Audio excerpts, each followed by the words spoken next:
Il est le plus illustre inconnu du Royaume-Uni, certainement le seul membre de la famille royale britannique à pouvoir sortir de chez lui sans être importuné par les photographes. Aujourd'hui, je vous parle de Timothy Lawrence.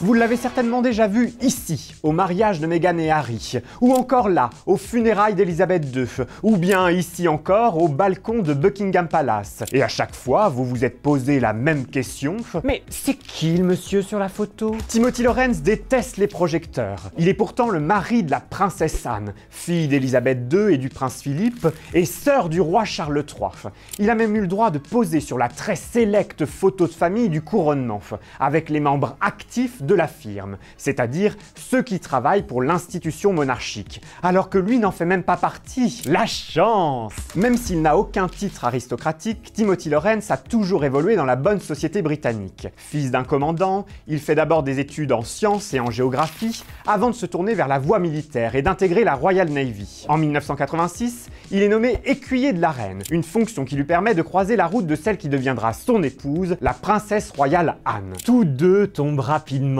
amoureux. Mais il faut le préciser, à l'époque, si Timothy est célibataire, Anne est déjà une femme mariée. Rembobinons. En 1968, la princesse Anne avait rencontré Mark Phillips sur un champ de course à l'occasion d'une course hippique. 5 ans plus tard, le 14 novembre 1973, ils se disent oui en l'abbaye de Westminster devant 500 000 téléspectateurs. Anne est alors le premier enfant d'Elisabeth II à se marier. De cette union naissent 2 enfants, Peter en 1977 et Zara en 1980. Oui mais voilà, après quelques temps, Mark et Anne s'aperçoivent que leur passion commune pour l'équitation n'est pas suffisante pour faire tenir leur couple dans la durée. Alors chacun s'autorise quelques écarts. En avril 1989, une femme de chambre met la main sur la correspondance amoureuse qu'entretient la princesse avec un certain Timothy Lawrence et les envoie au journal Le Sun qui évidemment les publie. Face à l'ampleur de cette histoire, Elisabeth II comprend qu'elle doit prendre une décision. À contre-cœur,